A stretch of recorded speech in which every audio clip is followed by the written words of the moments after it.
Hello students, welcome to study tuber. तो आज हम लोग देखने वाले हैं क्लास 9th फिजिक्स का मोशन चैप्टर का जो हम लोग equations of motions last day पढ़ रहे थे। By the help of geometrical method हमने डिराइव किया था। उसी वही इक्वेशंस ऑफ मोशन को आज हमें डिराइव करना है bye the help of graphical method. Graphical method से हम लोग कैसे डिराइव करेंगे इक्वेशंस ऑफ मोशन, जैसा कि आप जानते हो तीन है। First b equal u plus at, second is s equal u t plus half at उसका, and third one is what v square equal u square plus 2s। तो सबसे पहले फर्स्ट हमें जो प्रूव करना है v equal u plus eighty, इसको prove करने के लिए मैं आपको बताना ये चाहूंगा, जैसा कि मैंने पहले ही कर रखा है कि ग्राफिकल मेथड से बनाना है। यहाँ पे आपका जो एक्सेलरेशन होगा वो बिल्कुल यूनिफॉर्म एक्सेलरेशन से बनाएंगे, यूनिफॉर्म एक्सेलरेशन। और यहाँ पे इनिशियल वेलोसिटी जो होगा वो जीरो नहीं होगा, मतलब यह कि वो कुछ मोशन में है, मतलब यह कि उसका इनिशियल वेलोसिटी उसका कुछ ना कुछ है।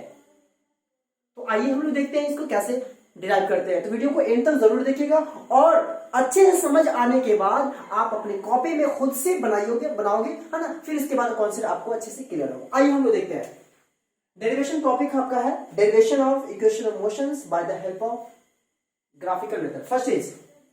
फर्स्ट हमें जो प्रूव करना v equal u plus eighty, हमारा ये फर्स्ट इक्वेशन ऑफ मोशन है v equal u plus eighty.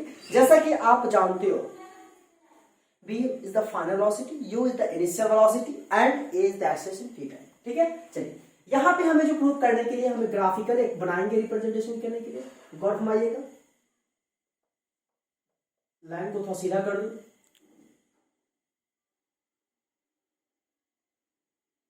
उम्मीद है दिख रहा होगा।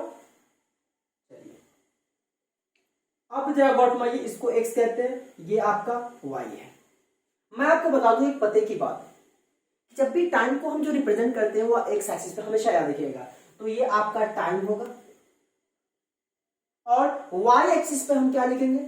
अब जरा सोचिए कि v equal u plus eighty हमें प्रूव कर रहा है, एक्सेलरेशन है। एक्सेलरेशन इक्वल क्या होता है, वेलोसिटी बाय टाइम, मतलब कि हमारा जो ग्राफ होगा वह वेलोसिटी टाइम ग्राफ। तो जाहिर सी बात है जब वेलोसिटी टाइम ग्राफ होगा तो आप समझ सकते हो कि ये हमारा वेलोसिटी ये हो गया ऐसा। क्लियर है, इसको ओ वर्जन कर लेते हैं। और जैसा कि मैंने अभी कहा ना कि इसमें किसी बॉडी का इनिशियल वेलोसिटी कुछ ना कुछ होगा। तो मान लो कुछ ना कुछ है, तो suppose O is the object या body whose initial speed is u। अब गौर फरमाओगे, अगर मैं यहां से स्टार्ट करता तो पता यह चलता कि इनिशियल वेलोसिटी जीरो है। यहां पे इसका कुछ ना कुछ वेलोसिटी स्पीड है, तो क्या करना है कि ओरिजिन को छोड़कर उसके ऊपर से चलेंगे। इसका ये मतलब होता है कि उसका कुछ इनिशियल वेलोसिटी है, लेकिन जैसे ही कहा जाए कि उसका इनिशियल वेलोसिटी जीरो है, देन हम लोग यहां से स्टार्ट करेंगे।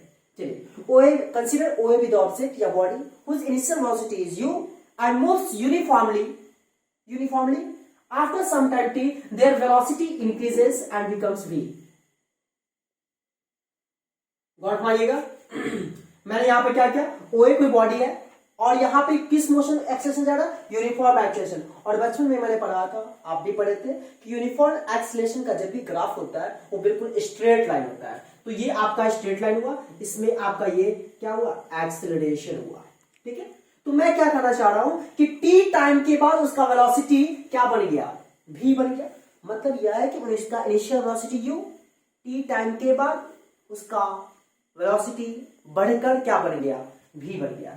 चलिए OA, इसका नाम आप दे दो b। गौर फरमाओगे, तो b से इस पर हम परपेंडिकुलर ड्रॉ करते हैं। ठीक है, इसका नेम कर देता हूं BD, और उसके बाद OD के पैरेलल यहां पे एक लाइन ड्रॉ करो, इसका नाम दे दो E। तो अब यहां पे गॉट मारा, हमने क्या किया है कि BD परपेंडिकुलर ड्रॉ किया मैंने किस पे, OX पे। क्लियर है, साथ ही AE जो आप देख पा रहे हो यहां पे आपका इतना क्या है, ये आपका T है। तो गॉड पर माना AE हमारा किसके इक्वल होगा, AE OD के इक्वल होगा, जो कि T होगा। ये T है तो आपका ये भी T होगा। क्लियर है ना। चलिए फिर OA किसके इक्वल होगा, OA इक्वल ED होगा, और क्या होगा U। इतना U है तो जाहिर सी बात है कि ये भी आपका क्या होगा, इतना U। अब जब गौर फरमाइएगा, आपका यहां पर ये V है तो जाहिर सी बात है कि इसका नाम आप देना चाहोगे, क्या देते हैं, सी दे देते हैं। तो ओसी किसके इक्वल होगा, इसको भी ज्वाइन करना चाहोगे करा सकते हो, नहीं ज्वाइन करना चाहोगे नहीं करा सकते हो, कोई दिक्कत नहीं। मान लो हमने ज्वाइन करा दिया, तो आप देख सकते हो ओसी किसके इक्वल होगा, ग्राफ को देखो, ओसी हमारा बीडी के इक्वल होगा। मैं यहां पर लिख देता हूं ओसी इक्वल बीडी इक्वल भी। अब एक बात बताओ मुझे, जब ओसी हमारा भी है तो ये भी आपका भी हो गया, अब तो क्लियर है। लेकिन मेरे को अब बताओ इस फिगर में बी अगर हमें फाइंड करना है, बी, तो बी को क्या लिखेंगे, बीडी माइनस ईडी, यहां लिख रहा हूं बी को मैं लिख रहा हूं बीई इक्वल क्या होगा, बीडी माइनस ईडी। और बीडी कितना है आप देख सकते हो, भी है, और ईडी कितना है, यू, यानी कि भी माइनस यू आपका इतना हो गया। क्लियर है, उम्मीद है यहां तक क्लियर है आपको। चलिए अब इसके आगे हम लोग सॉल्व कर रहे हैं। अब गौर फरमाओगे, यहां पे ए बी हमारा क्या है, यूनिफॉर्म एक्सीलरेशन ए है। तो by the definition of acceleration A equal क्या होता है, v minus u by T. लेकिन उससे पहले मैं आपको बता दूं, ये आप जो देख पा रहे हो ए बी एक तरह स्लोप है, और हमेशा याद रखना स्लोप जो होता है किसी भी वेलोसिटी टाइम ग्राफ में आपको एक्सीलरेशन देता है, नहीं समझे, स्लोप आपको क्या देता है, एक्सीलरेशन देता है। तो आप मुझे बताओ एक्सीलरेशन इक्वल क्या होता है, एक्सीलरेशन इक्वल क्या होता है, change in velocity by time. तो मैं यहां पर लिखता हूं क्या, by the definition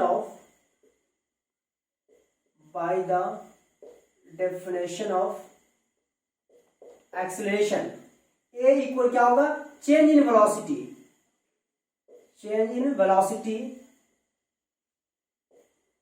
by time. अब जरा गौर फरमाइएगा, यहां से लेकर यहां तक फाइनल वेलोसिटी भी है और इतना u है, तो बताओ चेंज इन वेलोसिटी क्या हुआ, चेंज इन वेलोसिटी हमारा बी हो जाएगा, नहीं समझे ना। देखिए आप जरा गौर फरमाओ, इतना भी है फाइनल वेलोसिटी, इतना इनिशियल वेलोसिटी, तो चेंज इन वेलोसिटी आपका बी। तो यहां पे हम क्या लिखेंगे, एक्सीलरेशन इक्वल ए इक्वल होगा बीई बाय टाइम क्या, ए। आप जरा गौर फरमाओ, ए इक्वल बी हमारा क्या है, देखिए बी हमारा भी माइनस यू है, तो यहां पे पुट करना है भी minus u by T, cross multiply करोगे तो क्या आएगा, v minus you equal A T, therefore v equal u plus A T. देखिए आपके सामने फर्स्ट इक्वेशन ऑफ मोशन मैंने प्रूव कर दिया, कितना आसान है। देखिए इसको फिर से मैं समझाने के लिए आपको बताना चाहूंगा, इसमें मैंने क्या है, गॉड माना। यहां पे हमने हर चीज लिख दिया, समझ पा रहे हो कि कोई बॉडी है, उसका initial velocity u, T time के बाद उसका वेलोसिटी बढ़कर v हो जाता है, लेकिन हाँ वो यूनिफॉर्मली एक्सीलरेटेड हो रहा है, और यूनिफॉर्म एक्सीलरेशन का ग्राफ हमेशा कैसा होता है, स्ट्रेट लाइन होता है, जो मैंने यहाँ पे एक स्ट्रेट लाइन होगा। उसके बाद डेफिनेशन ऑफ एक्सीलरेशन क्या होता है, change in velocity by time. तो चेंज इन वेलोसिटी का मतलब क्या हुआ, B D minus E D. तो पूरा यहां से यहां तक भी है फाइनल, अरे भाई ए को क्या होता है, v minus u by t होता है ना, तो देख लो ना, यहां से यहां तक भी है और यहां से यहां तक क्या यू है, तो v minus u by T. इस तरीके से हमें फर्स्ट इक्वेशन ऑफ मोशन आपके सामने मैंने ग्राफिकल मेथड से प्रूव कर दिया। उम्मीद है आपको बातें क्लियर हो रही है। चलिए अब सेकंड नंबर हमें जो प्रूव करना है, सेकंड इक्वेशन ऑफ मोशन हमारा S equal u t plus half A T square. अभी हमें ये प्रूव करना है, गौर मारिएगा, यहीं पर मैं लिख देता हूं, सेकंड में हमें प्रूव जो करना है, S equal u t plus half A T square. अब हमें ये प्रूव करने के लिए हम क्या करेंगे, आइए थोड़ा सा मैं इसमें इंक थोड़ा डाल लेता हूं, थोड़ा सा एक मिनट। तो इस तरीके से मैंने इंक डाल लिया। अब हमारे पास सेकंड इक्वेशन ऑफ मोशन है S equal u t plus half A T square. अब हमें ये प्रूव करना है, तो अब जरा सोचिए ना भाई, S equal u t plus half A T square, तो दरअसल ये आपका पोजिशन टाइम रिलेशन है। कौन सा, पोजिशन टाइम रिलेशन, क्योंकि एस हमारा पोजिशन है।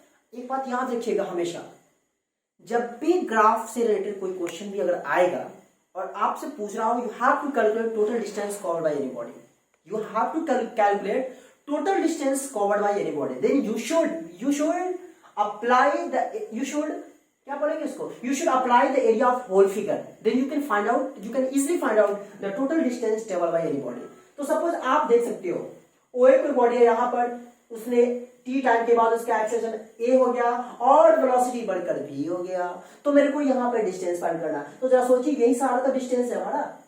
आपको जब प्रूव करना हो तो आप एक ही ग्राफ में नहीं बनाना, आपको अलग फिर ग्राफ इसके लिए बनाना होगा। मैं यहाँ पे एक ग्राफ बना दिया हूँ, अब इसी से हेल्प लेकर मैं तीनों इक्वेशन ऑफ मोशन को प्रूव कर दूंगा। या आप अलग से ग्राफ बनाओगे, फिगर आपका जो है बस यही रहेगा, तीनों में यही बात आएगा। अब हमें टोटल डिस्टेंस, तो मैंने भी क्या कहा, जब भी टोटल डिस्टेंस फाइंड करना हो वहां पे आप क्या करोगे, पूरे फिगर का, पूरे होल फिगर्स का एरिया फाइंड करो, that give you as distance. जब टोटल डिस्टेंस फाइंड करो, सॉरी, जब टोटल एरिया फाइंड करोगे ना तो आपको क्या आएगा, टोटल डिस्टेंस। तो वही बात यहां भी हमें फाइंड करना है, हमें एस फाइंड करना, मतलब क्या, डिस्टेंस। और डिस्टेंस फाइंड करने के लिए मैंने भी कहा ना कि टोटल एरिया। तो जरा सोचो आपका यहां पर ये पूरा ओ ए बी डी जो देख पा रहे हो, इसमें आपका दो फिगर है ना, दो फिगर में क्या, आप देखो ओ ए ई डी एक रेक्टेंगल है और ए ई बी एक आपका राइट एंगल ट्रायंगल है। तो यहां पे हम वही करेंगे, एरिया लिखेंगे क्या, total distance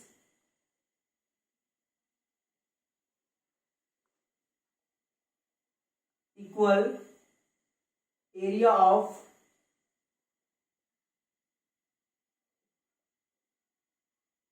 whole figure.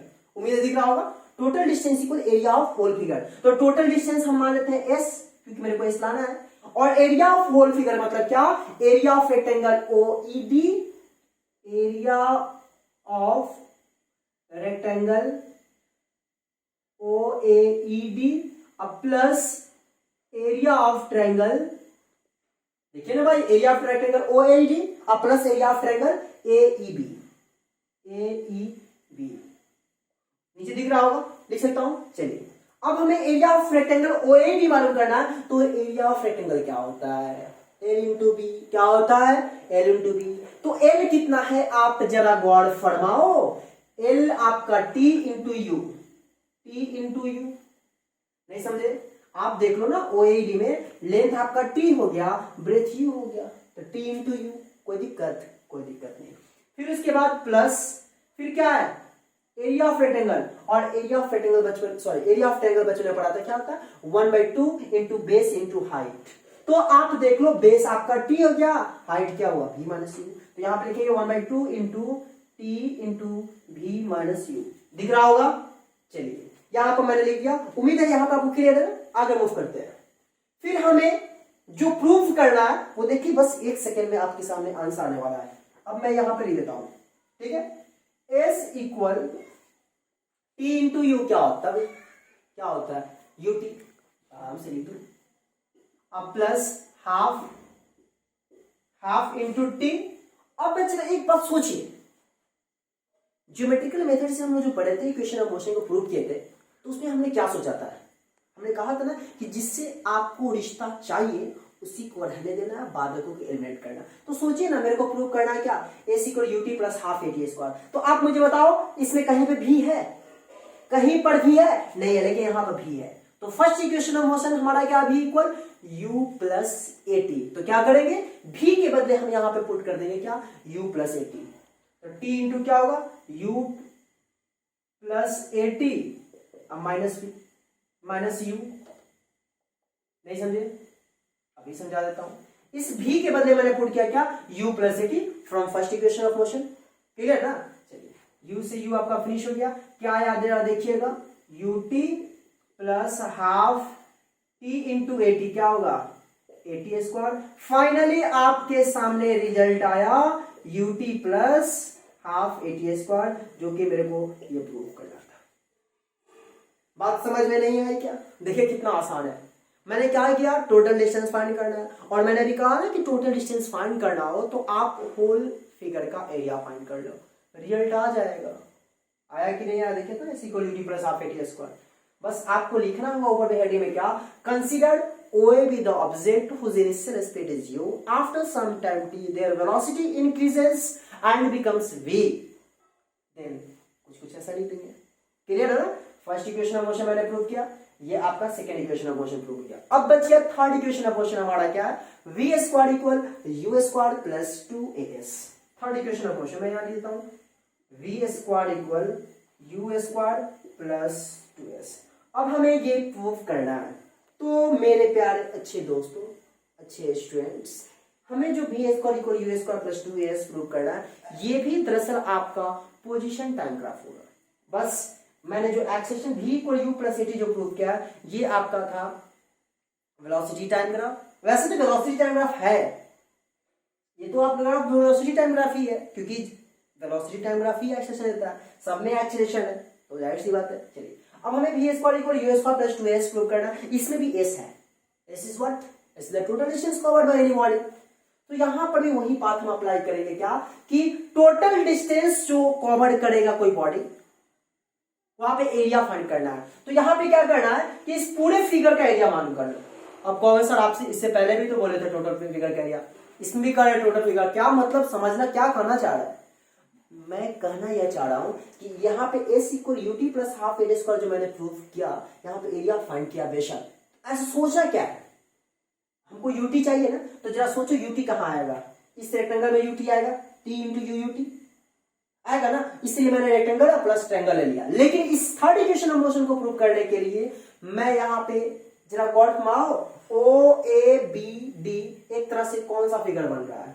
Trapezium बन रहा है ना। ओ ए बी डी क्या बन रहा है जी? बोलो बोलो बोलो, ट्रैपेजियम बन रहा है। तो यहाँ पे हमें भी टोटल डिस्टेंस फाइंड करने के लिए यहाँ पे ट्रैपेजियम का एरिया अप्लाई करेंगे और फाइंड कर लेंगे। आइए देखते कैसे।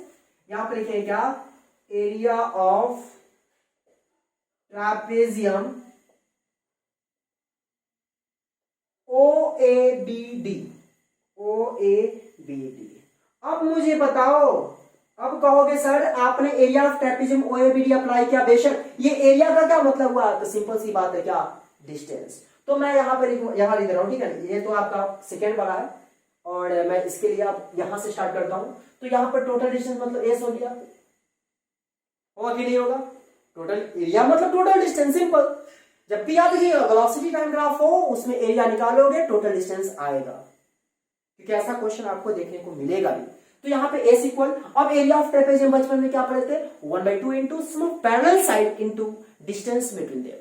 तो जरा सोचिए तो, ओ ए बी डी में ओ ए बी डी क्या है? आपका ट्रैपेजियम है। तो इस ट्रैपेजियम में पैरेलल साइड्स कौन है? पैरेलल साइड्स कौन है?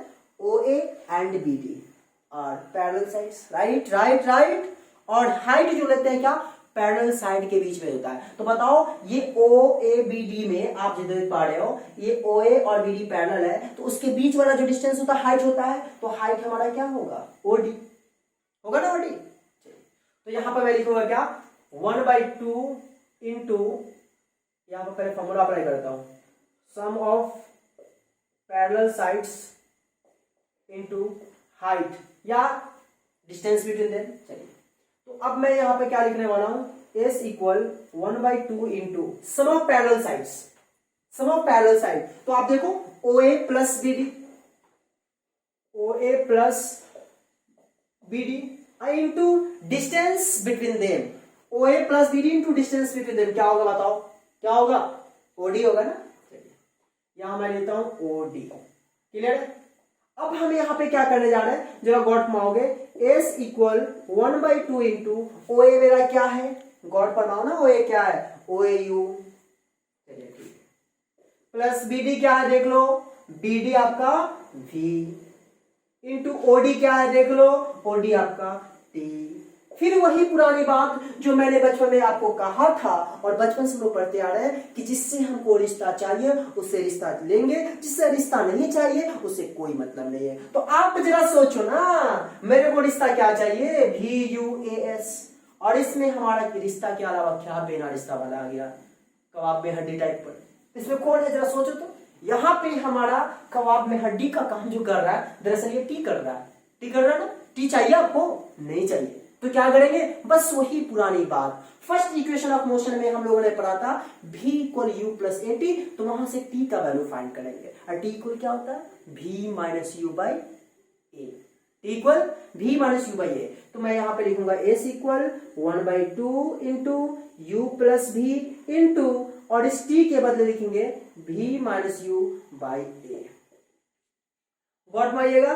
s equal 1/2 into u plus B into v minus u, यानी v plus u into v minus u, a plus b into a minus b। क्या होता है? a square minus b square, right ना। चलिए तो तो मैं यहाँ पे लिखूंगा क्या, V square minus u square by a. अब जरा गौर फरमाइएगा, यहाँ पे एस इक्वल मेरे को क्या आएगा, v square minus u square by 2a।